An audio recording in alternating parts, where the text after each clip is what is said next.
महाराष्ट्रातील राजे निंबाळकर घराण्याचा हा राजवाडा. याच राजघराण्यातील लोकांनी बांधलेली ही अप्रतिम बारव. या वंशातील सिदोजीराजे निंबाळकर यांच्या समाधीसाठी औरंगजेबाने का दिली 4 जमीन इनामी? महाराष्ट्राच्या इतिहासातील एक मातब्बर घराणे म्हणजे राजे निंबाळकर घराणे. या घराण्याविषयीच आज आपण माहिती पाहणार आहोत. हे राजे निंबाळकर घराण्यातील वंशज आजही आपल्याला धाराशिव, फलटण आणि वडगाव निंबाळकर या ठिकाणी पाहायला भेटतात. तर राजे निंबाळकर हे घराणे म्हणजे पूर्वीचं एक मातब्बर घराणं असून यांचा धाक इतका होता की खुद्द औरंगजेबाने यांच्या एक पूर्वीचे वंशज होते ते म्हणजे सिदोजीराजे निंबाळकर यांच्या समाधीच्या देखभालीसाठी 4 जमीन ही इनाम म्हणून निंबाळकर घराण्याला दिली. त्यानंतर छत्रपती शिवाजी महाराज आणि संभाजी महाराज यांच्या काळामध्ये या घराण्याकडे सरदारकी होती. या ठिकाणी यांनी भरपूर असे पराक्रम करून दाखवले. म्हणून छत्रपती राजाराम महाराज यांनी देखील सिदोजी राजे निंबाळकर यांच्या समाधीसाठी 4 जमीन इनाम म्हणून दिली. त्यानंतरच्या पुढील काळामध्ये ज्यावेळी पानिपतसाठी आपले मराठा सैनिक पुण्यावरून निघाले त्यावेळेस राजे निंबाळकर घराण्याची एक फौज देखील त्या युद्धामध्ये सामील होती आणि पानिपत येथे झालेल्या युद्धामध्ये राजे निंबाळकर घराण्यातील जी फौज होती त्यातील 4 सैन्यांना त्या ठिकाणी वीरमरण आले. असं हे राजे निंबाळकर घराणे अतिशय मातब्बर आणि पराक्रमी असं हे होते.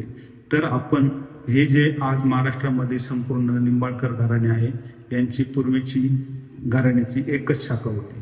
कालांतराने यांना विविध ठिकाणी जबाबदाऱ्या सोपवण्यात आल्या आणि त्यासाठी यांना स्थलांतर करावे लागले आणि ठिकठिकाणी राजे निंबाळकर जे आपण आता घराणे पाहत आहोत ते हेच घराणे होय. तसेच वडगाव निंबाळकर या ठिकाणी असणारा या राजघराण्याचा 8 एकर मधील वाडा देखील आपण या व्हिडिओमध्ये पाहणार आहोत आणि संपूर्ण माहिती देखील आपण या व्हिडिओमध्ये घेणार आहोत. तर ही माहिती आपल्याला दिली आहे आत्ता वडगाव निंबाळकर मध्ये असणारे या राजे निंबाळकर घराण्याचे वंशज संग्रामसिंह राजे निंबाळकर यांनी. हे व्यक्तिमत्व अतिशय दिलखुलास आणि आपुलकीने आम्हाला यांनी आपल्या शेजारी बसून घेऊन ही संपूर्ण माहिती दिली आणि आमचा उत्कृष्ट असा पाहुणचार देखील केला. अतिशय साधी राहणीमान असणारे संग्रामसिंह राजे निंबाळकर यांनी या घराण्याविषयी जी काही माहिती उपलब्ध करून दिली ती माहिती आपण तुम्हाला या व्हिडिओमध्ये सांगणार आहोत. तर व्हिडिओमध्ये शेवटपर्यंत तुम्ही आमच्यासोबत असेच राहा. अजूनही तुम्ही आमचा चॅनल सबस्क्राईब केला नसेल तर चॅनल सबस्क्राईब करून बेल आयकॉन दाबायला विसरू नका. चला तर मिळून पाहूया आपण या राजे निंबाळकर घराण्याचा इतिहास कसा आहे.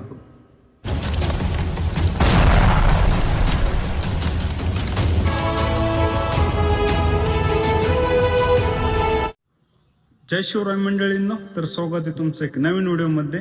तर आज आपण आलेलो आहोत एक अतिशय प्राचीन असा वाडा पाहण्यासाठी. तर हा वाडा आहे वडगाव निंबाळकर येथे आणि हा वाडा निंबाळकर वाडा म्हणून ओळखला जातो.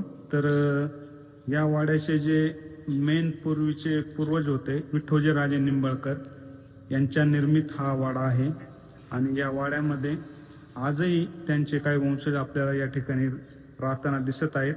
परंतु वाड्याच्या आतमध्ये त्यांनी आता नवीन काही घरे बांधून त्या ठिकाणी राहत आहे. तर हा वाडा एक साधारणतः तुम्ही पाहू शकता की 8 एकर परिसरामध्ये हा भव्य दिव्य वाडा या ठिकाणी त्या काळामध्ये बांधण्यात आला होता. मध्ययुगात महाराष्ट्रात बरीच मराठी घराणी उदयास आली. त्यातीलच एक निंबाळकर घराणे आपल्या पराक्रमाच्या जोरावर इतिहासात आपले विशिष्ट स्थान टिकवून आहे. या घराण्याचा मूळ पुरुष निमराज परमार यांनी इसवी सन 1244 साली निंबळक येथे आपले ठाणे कायम केले. जरी सर्व निंबाळकर यांचा उगम निंबळक येथून झाला असे म्हटले तरी निंबाळकर यांच्या 27च्या वर शाखा महाराष्ट्र व महाराष्ट्राबाहेर पसरलेल्या आहेत. या सर्व शाखा 13-14 पिढ्यांपूर्वी एकमेकांपासून विभक्त झाल्या आहेत. या शाखेंपैकी धाराशिवच्या राजे निंबाळकर घराण्याचा उल्लेख करता येईल. राजे निंबाळकर घराण्याचे उल्लेख बहामनी सत्तेपासून मिळतात. या घराण्याला वैयक्तिक राजे हा किताब आहे. या घराण्याचे मूळ पुरुष म्हणून राजे श्री यमाजी राजे निंबाळकर असे संदर्भ काही वर्षापूर्वी मिळत असले तरी नवीन संशोधनातून यांचा मूळ पुरुष सिदोजीराजे म्हणून मिळतो. हे सिदोजीराजे राजाळे फलटण येथे जहागिरीवर असावेत, कारण पुढे याच राजळकरांचा वंशविस्तार वडगाव निंबाळकर, धाराशिव, गंजेभोईरे, अंबाळे, नावरे इत्यादी ठिकाणी होऊन त्यांनी तेथील पाटीलक्या आणि देशमुख्या सांभाळल्याचे उल्लेख सापडतात. वर उल्लेखल्याप्रमाणे फलटण तालुक्यातील राजळे येथील आदिलशहाचे सरदार राजे निंबाळकर व फलटणचे नाईक निंबाळकर यांच्यात शिवकाळात फलटणच्या देशमुखीवरून युद्ध झाल्याचे संदर्भ मिळतात. या दोन्हींकडून एकमेकांची पराजय केलेले उल्लेख खरंच वाचनीय आहेत, कारण 13 वर्षासाठी फलटणची देशमुखी राजळकर निंबाळकरांनी खाल्ली होती. नंतर फलटणकरांनी ती देशमुखी परत ताब्यात घेतली.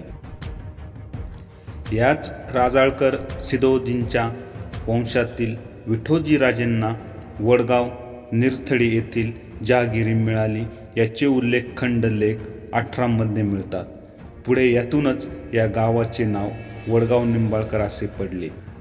350 वर्षापूर्वी वडगाव निंबाळकर या ठिकाणी बांधण्यात आलेला हाच तो निंबाळकर वाडा. हा वाडा विठोजीराजे निंबाळकर यांनी बांधला. या वाड्यामध्ये आत्ता आपल्याला जे वंशज आहेत त्यांनी राहण्यासाठी नवीन घरे बांधल्याचे या ठिकाणी दिसून येतात. पूर्वी याच वाड्यामधून लोकांसाठी न्यायनिवाड्याचे काम केले जात असे.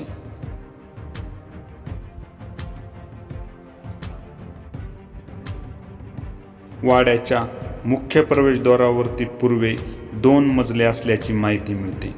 एका मजल्यामधून न्यायनिवाडा केला जात असे, तर दुसऱ्या मजल्यामध्ये नगारखान्याची वाद्य या ठिकाणी ठेवण्यात येत असे. असा हा प्राचीन निंबाळकर राजांचा वाडा आज आपण पाहत आहोत.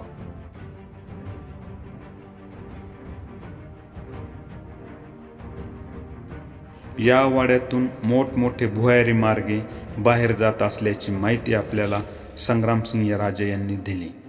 कारण की आत्ता मागील काही काळामध्ये रस्त्याचे काम झाल्यानंतर एक संपूर्ण ट्रक हा रस्ता खचून त्या भुयारामध्ये गुंतून पडला होता आणि या वाड्यातून विविध ठिकाणी तसेच भैरवनाथ मंदिरामध्ये देखील जाण्यासाठी भुयारी मार्ग असल्याची माहिती राजेंनी आपल्याला दिली.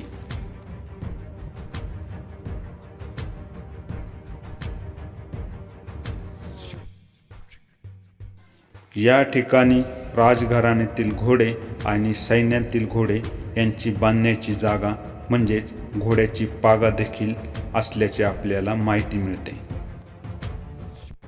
समोर दिसणारी ही जागा म्हणजे पूर्वी या राजघराण्याची जी कचेरी होती, या ठिकाणी जी लोकांची कामे केली जात होती तीच ही जागा होय.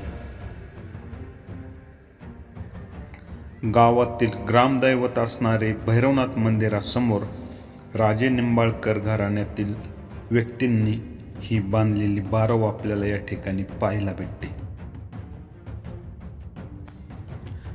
या बारवेचे जे थारोळे आहे म्हणजेच पाणी ओढण्याची जागा, या ठिकाणी आपल्याला काही मनुष्यांचे मुंडकी कोरलेली दिसत आहेत, म्हणजे डोके कोरलेले दिसत आहेत.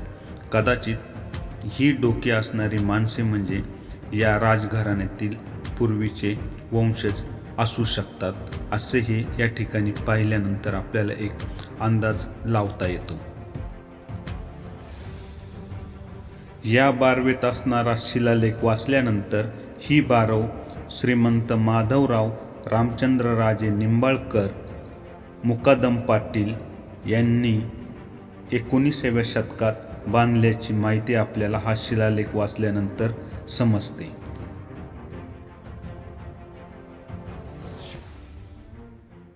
या बारवेपासून अगदी जवळच असणारी या राजघराण्याचे मूळ वंशज सिदोजीराजे यांची समाधी आहे.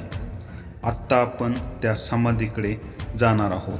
ह्या समाधीच्या बाजूला आपल्याला जी जमीन पाहायला भेटते, ही जमीन त्या काळी यांना इनामी म्हणून मिळाली होती. तर समोर दिसणारे हे घुमट म्हणजे सिद्धोजीराजे निंबाळकर यांची समाधी असून हे घुमट अतिशय मजबूत अशा दगडीमध्ये बांधकाम केलेले दिसून येते आणि बाजूने आपल्याला यावरती नक्षीकाम केलेले देखील दिसून येते. तसेच आतमध्ये समाधीमध्ये एक शिवपिंडे आहे.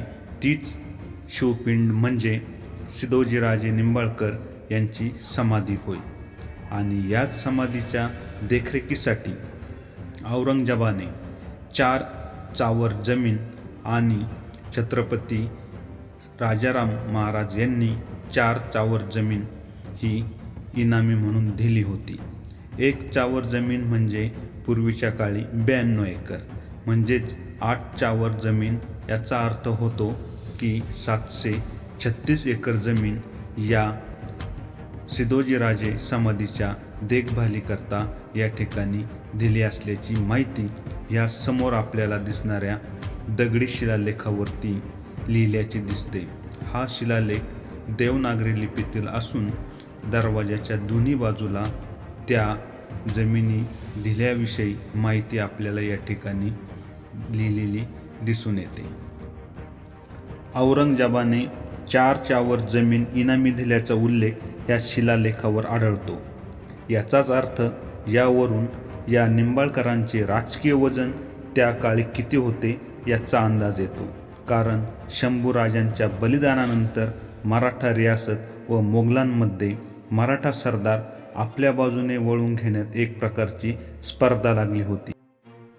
या घरातील संताजी, तुकोजी, खंडोजी यांनी छत्रपती शिवाजी महाराज व छत्रपती संभाजी महाराजांच्या काळात आपली सरदार म्हणून सेवा बजावली.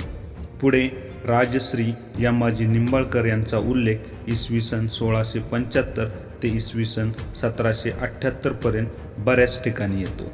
मराठ्यांकडून लढताना सुमारे 12,000 फौजेचे नेतृत्व केल्याचे उल्लेख मोगलांच्या बातमीपत्रात येतात. वसंतगड, वारूगड या भागात छत्रपती राजाराम महाराजांसोबत स्वराज्याच्या रक्षणासाठी यमाजी निंबाळकर यांनी प्राणाची बाजी लावलेले संदर्भही आपल्याला सापडतात. तर मित्रांनो, आपल्याला या वडगाव निंबाळकर येथील असलेले राजे निंबाळकर घराणे आणि महाराष्ट्रातीलही इतर राजे निंबाळकर घराणे यांच्याविषयी थोडक्यात आपण माहिती या व्हिडिओमध्ये पाहिली आहे. तर ही संपूर्ण माहिती आपल्याला निंबाळकर वडगाव येथील संग्रामसिंह राजे निंबाळकर यांनी आपल्याला सांगितले आहे. तसे पाहिले तर या राजघराण्याचा इतिहास हा भरपूर असा बलाढ्य आहे. तो इतिहास इतक्या छोट्या व्हिडिओमध्ये घेणे शक्य नाही, तरी आपल्याला जेवढे शक्य आहे तेवढी माहिती मी तुम्हाला दिली आहे. तर मित्रांनो, आज आपण आलो होतो वडगाव निंबाळकर येथील विठ्ठोजीराजे निंबाळकर यांच्या निंबाळकर वाड्यामध्ये. तर या वाड्याविषयी तुम्हाला आपण ही माहिती या व्हिडिओमध्ये सांगितलेली आहे. तर तुम्हाला हा व्हिडिओ आमचा कसा वाटला हे कमेंट बॉक्समध्ये आम्हाला नक्कीच लिहा. तर लवकरच भेटूया आपण अशाच एखाद्या नवीन ठिकाणी. तोपर्यंत आपल्या सर्वांना जय हिंद, जय शिवराय.